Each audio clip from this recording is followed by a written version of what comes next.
जय श्री कृष्णा। राधे राधे भक्तों।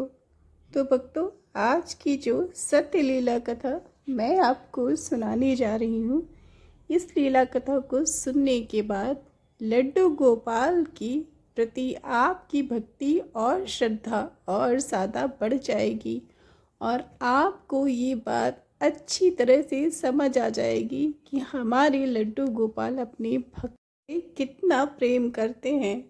हम भक्त भले ही अपने लड्डू गोपाल को बिसार दें, भूल जाएं, अपनी मनोकामना पूरी होने के बाद उनकी पूजा अर्चना छोड़ दें, लेकिन लड्डू गोपाल तो प्रभु है। ये अपने भक्तों के आसपास हमेशा रहते हैं और अपने भक्तों को छोड़कर कहीं नहीं जाते हैं। जिस भी घर में एक बार लड्डू गोपाल का श्री विग्रह आ गया, वो घर लड्डू गोपाल पूरी तरह से अपना बना लेते हैं और उस घर की कुशलता की जिम्मेदारी भी वो स्वयं ही ले लेते हैं।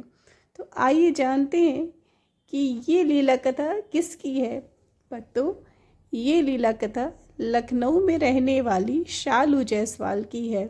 शालू जी अपना तजुर्बा मुझसे शेयर करते हुए बताती हैं कि लड्डू गोपाल की भक्ति मेरे घर में बचपन से थी। जब मैं 5 साल की थी तब मेरी माँ बाल गोपाल को घर में लेकर आई।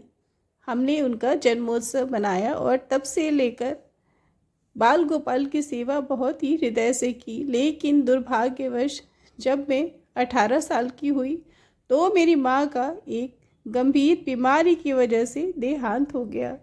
लालू जी मुझसे कहती हैं कि अपने माँ के देहांत के बाद पूरे घर की जिम्मेदारी मुझ पर आ गई, क्योंकि मेरे पिताजी बहुत बीमार रहते थे और मेरे बाद मेरी एक बहन और एक छोटा भाई भी था। इन सब की जिम्मेदारी मेरे ऊपर आ गई। मैं रोज़ सुबह 5 बजे उठती, घर की सफाई करती, खाना बनाती, अपने भाई बहनों को स्कूल भेजती, अपने पिताजी को ऑफिस भेजती। उसके बाद मैं स्वयं कॉलेज जाती। पढ़ाई का बोझ भी बढ़ता जा रहा था और साथ में घर की जिम्मेदारियां भी। और उससे भी बड़ा था मेरी माँ के ना होने का दुख। जब एक माँ घर पे नहीं होती है तो संतान को बहुत सारी समस्याओं का सामना करना पड़ता है। लेकिन इन विपरीत स्थितियों में लड्डू गोपाल ने हमारा बहुत साथ दिया। शालू जी कहती हैं कि अगर लड्डू गोपाल हमारे जीवन में न होते तो ना जाने हम इतने सारे उतार चढ़ाव को कैसे फेस करते। ये सब मुझसे शेयर करते हुए वो बहुत भावुक हो जाती हैं और मुझसे कहती हैं कि लड्डू गोपाल की सेवा हम सब भाई बहन मिल के करते और लड्डू गोपाल हमें उसका फल भी देते। हमें ऐसा प्रतीत होने लगा था कि घर में हम 4 नहीं 5 लोग हैं, क्योंकि वो अपनी उपस्थिति का प्रमाण हमें हमेशा लीलाएं करके हमें जताने लगे थे। कभी वो दूध पीते, कभी वो सारा भोग खा जाते और कभी उनके कपड़ों से हमें ब्रज रज मिलती। कभी कभी तो हमने ऐसा भी अनुभव किया कि लड्डू गोपाल हमें देखकर मुस्कुराते हैं। और शालू जी कहती हैं कि कई बार उन्होंने मुझे देखकर अपनी पलकें भी झपकाई। वो बताती है कि मैं लड्डू गोपाल के विग्रह को जब भी देखती मुझे वो भाव देते। जब मैं दुखी होती तो उनके आंखों से आंसू निकलते और जब मैं बहुत प्रसन्न होती तो मुझे ऐसा प्रतीत होता जैसे मुझे देखकर वो मुस्कुरा रहे हैं। उनको ऐसे देखकर मेरा हृदय गदगद हो जाता। बस यही सोचती कि अब मुझे जीवन में और कुछ भी नहीं चाहिए प्रभु। इस काबिल मुझे बनाओ कि मैं सारी जीवन आपकी भक्ति ऐसे ही करती रहूं। शालू जी बताती हैं कि माँ के न रहने के बाद धीरे धीरे 2-3 वर्ष बीतने लगे। अब मेरे पिताजी को मेरी शादी की चिंता घेरने लगी। वो दिन रात ये सोचकर चिंतित होते कि मेरी 2 बेटियां हैं और मुझे एक एक करके उन दोनों का विवाह अच्छे घरों में करना है। वो अपनी पूरी जोर शोर से मेरे लिए वर ढूंढने में लग गए। उन्होंने अपने सारे सगे संबंधियों से बोल के रखा कि कोई भी अच्छा लड़का मिले तो शालू के लिए ज़रूर बताना। मेरे पिताजी के पास दहेज में देने के लिए बहुत ज़्यादा धन तो न था, लेकिन उन्होंने हमें शिक्षा अच्छी दी थी। इसलिए वो चाहते थे कि हमें मध्यम वर्गीय परिवार मिले और लड़का पढ़ा लिखा साधारण सा हो। लड्डू गोपाल की कृपा से वैसा ही हुआ। मेरा विवाह तय हुआ एक मध्यम वर्गीय परिवार में और लड़का इंजीनियर था। दिखने में बहुत ही साधारण, लेकिन स्वभाव का बहुत ही सरल। अब वो दिन भी आया जब मेरा विवाह तय हो गया और विवाह की तारीख भी निकल गई। शालू जी बताती हैं कि फरवरी 2014 को मेरा विवाह उस लड़के से हो गया। विवाह के बाद मैं अपने ससुराल बनारस चली गई, लेकिन साथ में अपने लड्डू गोपाल को लेकर, क्योंकि मेरे भाई बहनों ने मुझसे बोला कि दीदी, जिस तरह तुम गोपाल जी की सेवा करती थी वैसे तो हम सेवा नहीं कर पाएंगे, क्योंकि मेरे भाई नौकरी करने लगा था और मेरी बहन पढ़ाई के लिए दिल्ली जा रही थी और मेरे पिताजी अकेले थे। वो लड्डू गोपाल की सेवा करने में असमर्थ थे। इसलिए मुझे लड्डू गोपाल को विवाह के बाद अपने साथ ले जाना पड़ा। शालू जी कहती है कि सच पूछो तो मैं अपने गोपाल जी को छोड़ना भी नहीं चाहती थी और संजोग भी कुछ ऐसा ही बना। लड्डू गोपाल को विवाह के बाद मैं अपने साथ अपने ससुराल लेकर आई। यहाँ आने के बाद ससुराल आने पर मेरी सास और मेरी जेठानी ने मेरा बहुत ही दिल से स्वागत किया। यहाँ पर सब बहुत अच्छे थे और सबका व्यवहार भी मेरे साथ अच्छा था। मेरी सास थोड़ी गर्म मिजाज की थी और उन्हें इस बात का भी दुख था कि मेरे विवाह में दहेज नहीं मिला, क्योंकि मेरे पिताजी थोड़े गरीब थे और उनके ऊपर 3 बच्चों की जिम्मेदारी थी।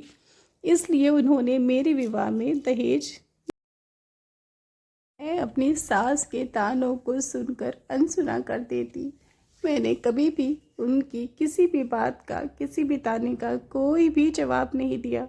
मैं हमेशा ये ही सोचती थी कि अगर मैं जवाब दूंगी तो मेरे पति को बुरा लगेगा और मेरे पिताजी तक ये बात पहुँचेगी। उन्हें भी बहुत दुख होगा, उन्हें बहुत ग्लानि होगी कि मैंने अपनी बेटी के लिए कुछ भी नहीं किया। इसलिए मैं अपनी सास के हर ताने और हर डांट को बर्दाश्त करती रही। ऐसे ही दिन बीतते गए। मेरी शादी को 6 साल बीत गए। अब एक नई समस्या भी खड़ी हो गई थी। मुझे संतान नहीं हो रही थी। 4-5 सालों में मैंने अपना बहुत इलाज कराया, लेकिन किसी कारणवश मैं गर्भवती नहीं हुई। डॉक्टर का कहना था कि तुम्हें बच्चा नहीं हो सकता है, इसलिए ये मान के चलो कि तुम कितना भी इलाज करा लो, लेकिन तुम्हारा इलाज सफल नहीं होगा। मैं घोर निराशा में घिर गई। मैं अपने लड्डू गोपाल से हमेशा यही पूछती कि हे गोपाल, मैंने पिछले जन्म में कौन से पाप किए हैं जो इतनी कम उम्र में मेरी माँ मुझे छोड़कर चली गई। मैं अकेले हो गई और अब मेरी गोद सूनी है। तू ही बता कि मैंने क्या पाप किए हैं। हे गोपाल, अगर मैंने तेरी भक्ति सच्चे मन से की है तो मेरी समस्या का हल निकाल, मुझे ज़रूर दे। मैं बहुत दुखी हूँ। आज तो मेरी माँ भी नहीं है मेरे साथ कि मैं अपना दुख अपनी माँ से बांटूँ। मैं बहुत अकेली हूँ और ये सब कुछ मैं अपने पिताजी को भी नहीं बता सकती, क्योंकि अगर मैंने उन्हें बताया तो वो बहुत ज़्यादा दुखी होंगे और उनके स्वास्थ्य पे इसका असर पड़ेगा।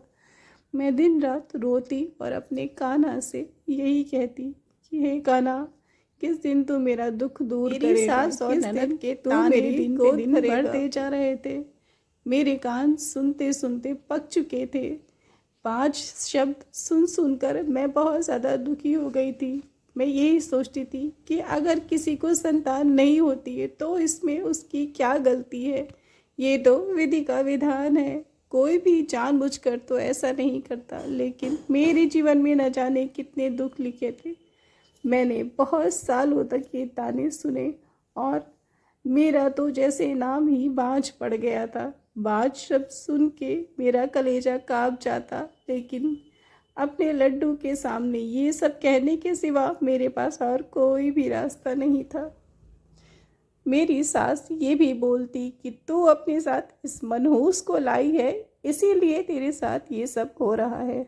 अगर ये इस घर में ना आते तो आज हम सबको ये दिन ना देखना पड़ता। इस घर में बहुत पहले ही एक बेटा हो गया होता, लेकिन तू और तेरे ये गोपाल, ये दोनों ही मनहूस हैं। ये सब सुन के तो मेरा कलेजा काँप जाता। लेकिन मेरे गोपाल इतने निर्दयी नहीं थे। उन्होंने मुझसे प्रतीक्षा तो कराई, लेकिन मेरी सुन ली। शादी के 7 साल बाद मैं गर्भवती हुई और मेरी खुशी का तो ठिकाना ही न था। मुझे बस यही लगता था कि मैं कभी माँ बनने के लायक नहीं हूँ। ये सब कुछ तो मेरे गोपाल की कृपा है। अगर ये मेरे जीवन में न होते तो मैं जीवन भर बाँझ कहलाती, लेकिन मुझ पर मेरे लड्डू गोपाल की इतनी कृपा थी कि उन्होंने मुझे इस कलंक से भी बचा लिया। 9 महीने के बाद मैंने एक सुंदर पुत्र को जन्म दिया और मुझे डिलीवरी ऑपरेशन से हुई। ऑपरेशन के बाद 1 हफ्ते तक मैं हॉस्पिटल में ही रही और इस दौरान मेरे साथ जो हुआ, शालू जी बताती हैं कि ये सुनने और देखने के बाद मेरे पैरों तले ज़मीन खिसक गई। जब मैं अपने ऑपरेशन के बाद 1 हफ्ते तक हॉस्पिटल में थी तो यहाँ मेरी सास ने लड्डू गोपाल के साथ बहुत ही दुर्व्यवहार किया। जब मैं घर पर आई तो सब बहुत खुश थे। मेरा और मेरे बच्चे का यहाँ पर बहुत स्वागत किया गया। बच्चा होने के 1 महीने के बाद जब मैं पूजा घर में गई अपने गोपाल को देखने, उनके दर्शन करने और उनकी सेवा करने, तो मेरे पैरों तले तो ज़मीन ही खिसक गई। गोपाल जी का आसन खाली था और उस कमरे में कहीं भी लड्डू गोपाल नहीं थे। मैं रोने लग गई। मैंने पूरे कमरे में उन्हें ढूंढा, वो कहीं ना मिले। उनके कपड़े, उनकी चीज़ें वैसी ही बिखरी हुई थी, लेकिन मेरे लड्डू गोपाल कहीं न थे। मैं बहुत रोई। मैंने अपनी सास से पूछा कि माँ, नन्हे गोपाल कहाँ है? इतना ही पूछते मेरी सास ने मुझे पैर से मारना शुरू कर दिया और मुझे ज़मीन पर गिरा दिया। उन्होंने मुझे बहुत मारा और मुझे गालियाँ दी। शालू जी बताती हैं कि मुझे मारने पीटने के बाद वो गोपाल जी को उल्टा सीधा बोलना शुरू कर दी। उन्होंने कहा कि वो मनहूस मूर्ति अब इस घर में कभी नहीं आएगी, क्योंकि मैंने उसे उस जगह भेज दिया है कि वहाँ से तो वो कभी वापस आ ही नहीं सकती। मैं उनके पैरों पे गिर गई और मैंने उनसे भीख मांगते हुए बोला कि माँ, ऐसा ना करें, कृपा करके मुझे बताएं कि मेरे लड्डू गोपाल कहाँ हैं। मैं उनके दर्शन के बिना, उनकी सेवा के बिना नहीं रह सकती। वो मेरे शरीर का, मेरे जीवन का हिस्सा है। कृपा करके मेरे साथ ऐसा ना करें। जल्दी बताएं कि मेरे गोपाल जी कहाँ हैं। इतना पूछने के बाद मेरी सास ने जो जवाब दिया, उसे सुनने के बाद तो मेरे होश उड़ गए। मैंने ये सोचा कि क्या कोई इंसान ऐसा भी कर सकता है, इतना गिर सकता है? उसके मन में किसी के लिए आदर या सम्मान नहीं, भगवान के लिए भी नहीं। लेकिन मेरी सास ने कुछ ऐसा ही किया। उन्होंने मुझे बताया कि तेरे गोपाल जी को मैं सोनार की दुकान पर बेच आई। मेरे गोपाल जी सोने के थे और मेरी सास ने उसे सोनार की दुकान पर बेचकर अपनी बेटी के लिए हार खरीद लिया। मेरी सास ने दिखाया कि देख, ये हार मैंने तेरे गोपाल जी के बदले खरीदा है और ये मेरी बेटी पहनेगी। देख कितना सुंदर हार है। उस गोपाल की क्या महत्व थी इस घर में?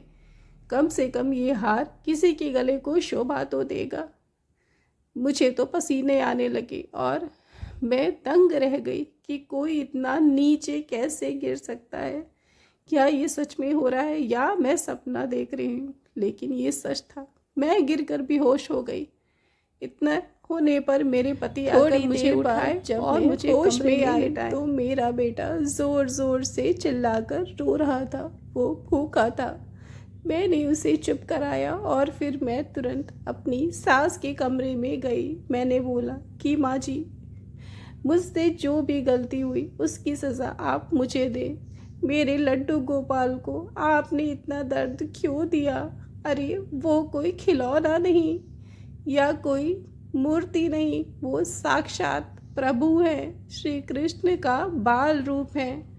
आपने इतना बड़ा अपराध करने से पहले तनिक भी न सोचा कि आपको इसका क्या फल भुगतना पड़ सकता है।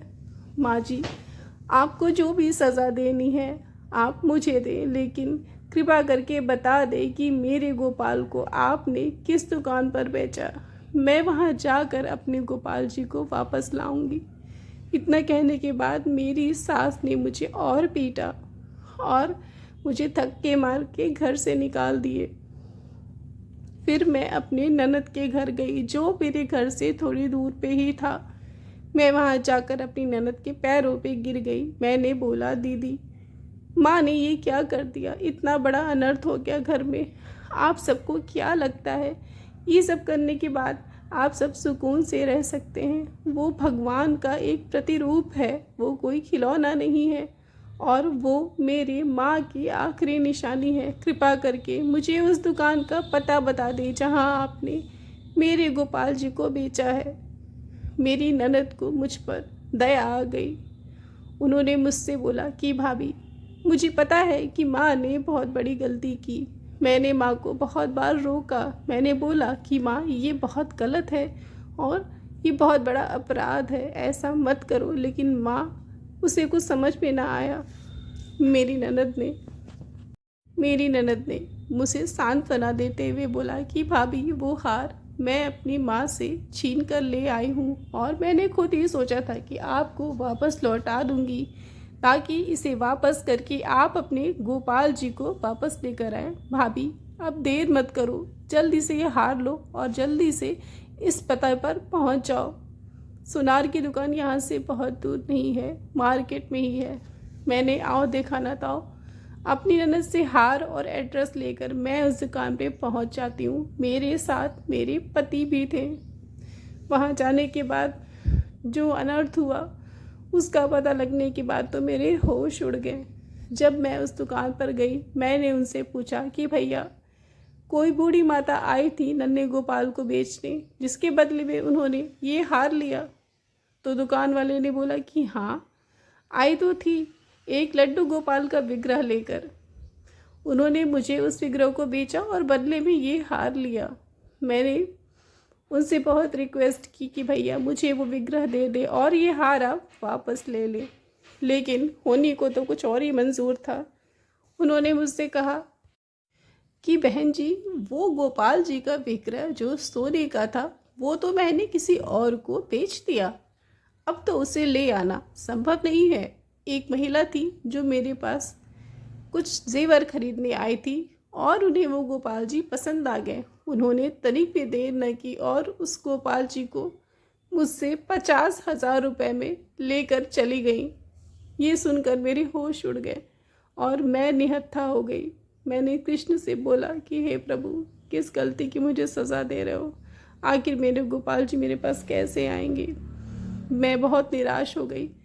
मुझे लगा जैसे अब मैं अपने गोपाल जी को कभी भी नहीं दुकानदार से बहुत रिक्वेस्ट की कि भैया आप अपनी रजिस्टर में देखिए, जिसने भी मेरे लड्डू गोपाल को ख़रीदा उनका नाम और पता ज़रूर आपके रजिस्टर में लिखा होगा।